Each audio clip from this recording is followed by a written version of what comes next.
ಈ ಸರ್ಕಾರ ಸುಮೋವಂ ಅಂದ್ರೆ ಸುಮೋವಂ ಸರ್ಕಾರ ಅಂತ ನನ್ನ ಇದು ಸುಮೋವಂ ಏನಂದ್ರೆ ಸುಳ್ಳು ಮೋಸ ವಂಚನೆಗೆ ಸುಳ್ಳು ಮೋಸ ವಂಚನೆಗೆ ಇವತ್ತು ಒಂದು ದೊಡ್ಡ ಹೆಸರಾಗಿರ್ತಕ್ಕಂತ ಸುಮೋವಂ ಸರ್ಕಾರ. ಯಾಕೆ ಅಂತಂದ್ರೆ ಸುಳ್ಳು ಹೇಳೋದು ಇವರಿಗೆ ಹತ್ತಿ ಬಂದ ವಿಚಾರ. ಬೆಳಗ್ಗೆಯಿಂದ ಸಂಜೆವರೆಗೆ ಸುಳ್ಳು ಹೇಳ್ತಾರೆ. ಮೋಸ ಮಾಡೋದು ಯಾರು ಹೇಳ್ಕೊಡ್ಬೇಕಾಗಿಲ್ಲ. ಕಾಂಗ್ರೆಸ್ ಹುಟ್ಟಿದಾಗಿಂದ ಮೋಸ ಜೊತೆಯಲ್ಲೇ ಬಂದಿದೆ. ವಂಚನೆ ಅಂತೂ ಪ್ರತಿದಿನ ಜನರನ್ನ ವಂಚಿಸ್ತಾ ಇರ್ತಾರೆ.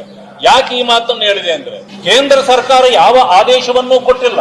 ಆಕ್ಟ್ನಲ್ಲಿದೆ ಏನಂತಂದ್ರೆ ಟರ್ನ್ ಓವರ್ ನ ಮೇಲೆ 1% ತೆರಿಗೆ ವಿಧಿಸಬೇಕು ಅನ್ನೋದು. ಇವತ್ತು ಅದನ್ನ ದೊಡ್ಡ ಮಟ್ಟದಲ್ಲಿ ಯಾಕೆಂದ್ರೆ ಕೇಂದ್ರ ಸರ್ಕಾರಕ್ಕೆ ಅಪವಾದ ತಂದು ಕೊಡಬೇಕು ಅನ್ನೋದೇ ಉದ್ದೇಶ ಇಟ್ಕೊಂಡು ಇವತ್ತು ಸಣ್ಣ ಪುಟ್ಟ ವರ್ತಕರಿಗೂ ಕೂಡ ನೋಟಿಸ್ಗಳನ್ನು ಜಾರಿ ಮಾಡಿಬಿಟ್ಟಿದೆ.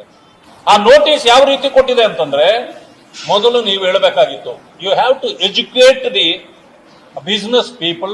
ರೋಡ್ ಸೈಡ್ ಅಲ್ಲಿ ಯಾರ್ಯಾರು ಇವತ್ತು ವ್ಯಾಪಾರ ಮಾಡ್ತಿದ್ದಾರೆ ಅವ್ರಿಗೆ ಎಜುಕೇಟ್ ಮಾಡಬೇಕು. ಯಾವ ರೀತಿ ಇದು ನಿಮಗೆ ಟ್ಯಾಕ್ಸ್ ಬರಬಹುದು, ಯಾವ ಹಣಕ್ಕೆ ಬರ್ತದೆ, ಟ್ಯಾಕ್ಸಬಲ್ ವಸ್ತುಗಳು ಯಾವುವು, ನಾನ್ ಟ್ಯಾಕ್ಸಬಲ್ ವಸ್ತುಗಳು ಯಾವುವು, ಇವುಗಳನ್ನ ಅವ್ರಿಗೆ ಯಾರು ಹೇಳಿಲ್ಲ.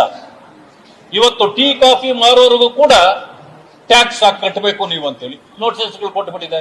ಕೇಂದ್ರದ ಒತ್ತಡ ಇಲ್ಲ, ಕೇಂದ್ರದಿಂದ ಯಾವ ಆದೇಶ ಇಲ್ಲ. ಅಂದ್ರೆ ಏನಂತಂದ್ರೆ ಕೇಂದ್ರಕ್ಕೆ ಅಪವಾದ ತಂದೊಡ್ಡಬೇಕು ಅನ್ನೋದೇ ಇವರ ಮೂಲ ಉದ್ದೇಶ. ನಿನ್ನೆಯಿಂದ ಹೇಳಲಿಕ್ಕೆ ಶುರು ಮಾಡಿದ್ದಾರೆ, ಹೌದು ನಾವು ಟ್ಯಾಕ್ಸ್ ಕಲೆಕ್ಟ್ ಮಾಡಿದರೆ ನಿಮ್ಗೇನ್ ಪ್ರಾಬ್ಲಮ್, ಇದು ಕೇಂದ್ರ ಸರ್ಕಾರದ ಆದೇಶ, ಆಕ್ಟ್ ನಲ್ಲಿ ಇದೆ, ಇಲ್ಲ ಅಂತಲ್ಲ. ಆದ್ರೆ ಎಲ್ಲೂ ಇದು ಜಾರಿಗೆ ಬಂದಿಲ್ಲ. ಅವ್ರು ಕೇಳೇ ಇಲ್ಲ ನಿಮ್ಮನ್ನ. ನೀವಾಗೆ ಸ್ವಯಂಕೃತವಾಗಿ ಇದು ರಾಜ್ಯ ಸರ್ಕಾರದ ಸ್ವಯಂಕೃತ ಅಪರಾಧ ಈ ನೋಟಿಸ್ ಜಾರಿ ಮಾಡಿರೋದು. ನಾನು ಕೆಲವರನ್ನ ವಿಚಾರಿಸ್ಕೊಂಡೆ. ಅವ್ರು ಏನ್ ಹೇಳ್ತಾರೆ ಅಂದ್ರೆ ನೀವು ಮಾಡೋದು ಮಾಡ್ರಿ, ನಮಗೆ ಟಾರ್ಗೆಟ್ ಇದೆ, ನಾವು ಮಹಾರಾಷ್ಟ್ರವನ್ನ ಹಿಂದಿಕ್ಕಿ ಟ್ಯಾಕ್ಸ್ ಕಲೆಕ್ಷನ್ ನಲ್ಲಿ ಮುಂದೆ ಬರ್ಬೇಕಂತೇಳಿ ಈ ಕಾರಣದಿಂದ ಮಾಡೋದು. ಹಂಗಿದ ಮೇಲೆ ಕೇಂದ್ರ ಸರ್ಕಾರನು 50% ತಗೊಳ್ತದಲ್ಲ ಅಂತ ಕೇಳ್ತಾರೆ. ಕೇಂದ್ರ ಸರ್ಕಾರ 50% ತಗೊಳ್ತಾರೋ ಬಿಡ್ತಾರೋ, ನೀವು ಕಲೆಕ್ಷನ್ ಮಾಡಿದ ಮೇಲೆ ಕಳಿಸಲೇಬೇಕು, ಅದು ಬೇರೆ ವಿಷಯ. ಅದೇ ನಿಮ್ಮನ್ನ ಕಲೆಕ್ಷನ್ ಮಾಡು ಅಂತ ಹೇಳಿದವರು ಯಾರು? ಕೇಂದ್ರ ಸರ್ಕಾರದ ಆದೇಶ ಇಲ್ಲ. ಅದಾದ್ಮೇಲೆ ಅವರ ಅಂಗಡಿಗಳನ್ನ ಮಾರಿದ್ರು ಕೂಡ ಅವರು ಟ್ಯಾಕ್ಸ್ ಕಟ್ಟಕ್ಕಾಗಲ್ಲ, ಅಷ್ಟು ಟ್ಯಾಕ್ಸ್ ಒಂದೇ ಸಾರಿ ಹಾಕಿದ್ದಾರೆ. ಬಡವರ ಹೊಟ್ಟೆ ಮೇಲೆ ಬರಿ ಹಾಕಿ ಈ ಸರ್ಕಾರ ಹೊಟ್ಟೆ ತುಂಬಿಸ್ಕೊಳ್ಳೋ ಕೆಲಸ ಮಾಡ್ಲಿಕ್ಕೆ ಹೊರಟಿದೆ.